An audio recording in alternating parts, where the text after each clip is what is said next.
It's time to review the best Fantastic Beasts movie, which is weird to say because this movie has the least Fantastic Beasts.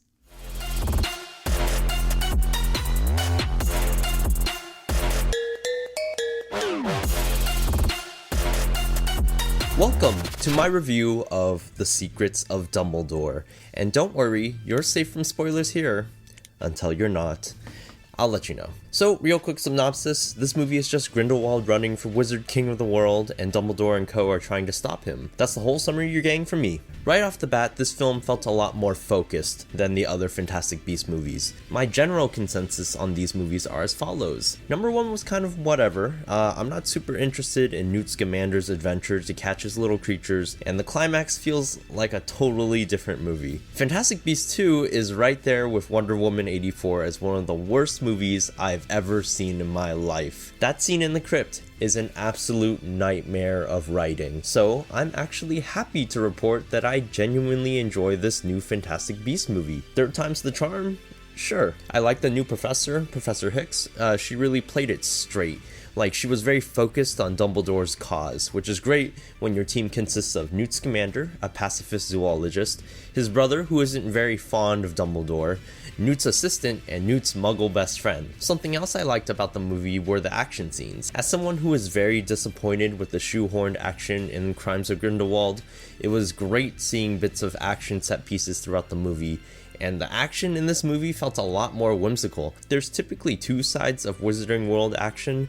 There's the dark and gritty duels we're so accustomed to, and then there's the action that feels more like pranks and cute, lighthearted tricks. Luckily, we get both in this movie. And I do admit that the Fantastic Beasts stuff was really enjoyable here, and by stuff, I mean two scenes. Everyone kind of knows that the Fantastic Beasts aspect of these movies are no longer at the forefront. It's like they're cramming one series into another, kind of like how there were two Mandalorian episodes in the middle of the Book of Boba Fett. I think going forward, it's best to incorporate the Fantastic Beasts as a skill Newt pulls out once a movie, like when the Harry Potter kids had to get through Fluffy in the first movie. That's a situation where Newt would be extremely useful. And again, that's how they use one of the beasts here. Actually, the central creature in this movie is incorporated well too. Also, why does everyone want to go back to Hogwarts?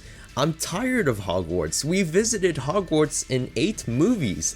Why is Hogwarts so essential to the wizarding world? I feel like if Hogwarts disappeared, the wizard economy would collapse. I like that these films have showed us American wizards, French wizards, and now German wizards. Now onto the actual issues I have with the movie. A major issue I have with about half of the Wizarding World movies is that the characters don't feel particularly active. I feel like most of the time the characters are just living their lives, and then the threat appears and then they try to stop it.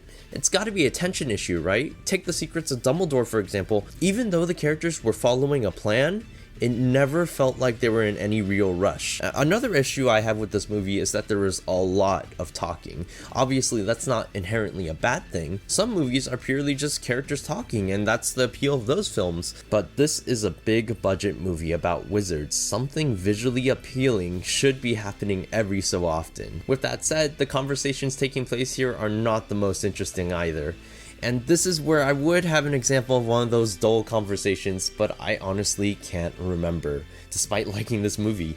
And anything of note should have been shown and not told. In addition to these complaints, there is still a good amount of BS that would have fit right in with Crimes of Grindelwald, which I'll get into in the spoiler section of this video. But as a whole, they don't bother me as much just because I like the last act of this movie that much. But speaking of the last act, I think it's time to address a big question regarding this film. Is this the last Fantastic Beasts movie? Because the franchise is slated for 5 movies total, but Warner Brothers has slowly lost faith in the Fantastic Beasts films as they've declined in the box office. So there's actually 2 ways to view this movie, and in time it'll come down to one way. The first way is that this is the 3rd installment in a series of 5 films. The second is that this is the conclusion to the Fantastic Beasts franchise. And honestly, I think this movie does better as viewed through the latter perspective. I'm not going to spoil anything here, but a lot of events transpire in this film that we've been waiting for. So if we end it here, it wouldn't be the worst thing in the world. There would just be a few loose ends. Now, if this movie ends up being the middle child of a series of films, then we have a problem. Because we're now halfway through a 5-film saga, where the ending of the 3rd movie is actually pretty happy and satisfying, when it should be going downhill. Look at the end of of Half-Blood Prince as it prepped for the 2-film conclusion to follow. So is the 4th film where it all falls apart for our characters? If so, I can't imagine a very well executed set of payoffs. But like I said,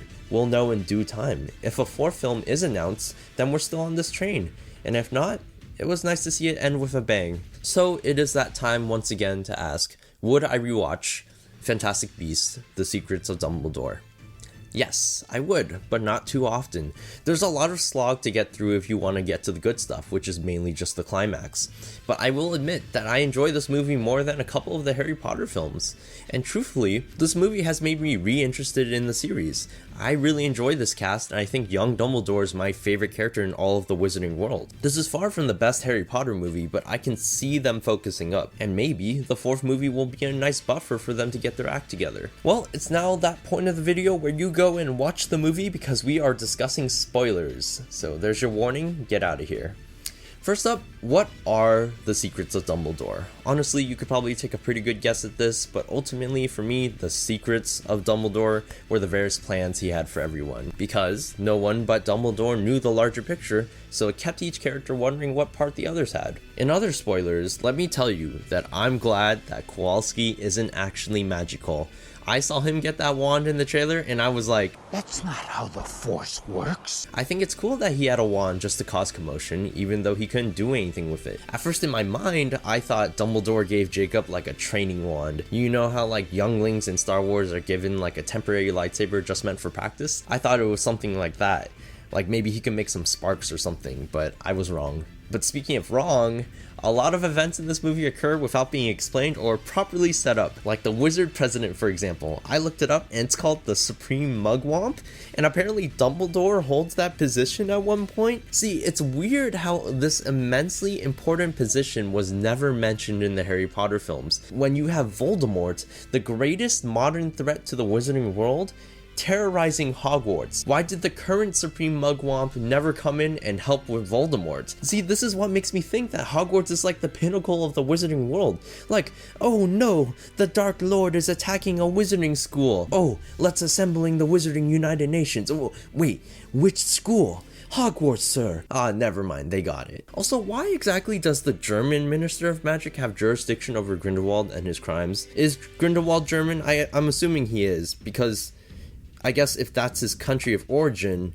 that's where he would be tried. You know, I'm not too sure. And the movie certainly didn't really explain it to me. And Grindelwald can see the future, I guess? Like, I know he shared a vision of the future at the end of the 2nd film, but that doesn't necessarily mean he can see into the future on a regular basis. This just felt like a random power he gained in between films. And you know what else is random?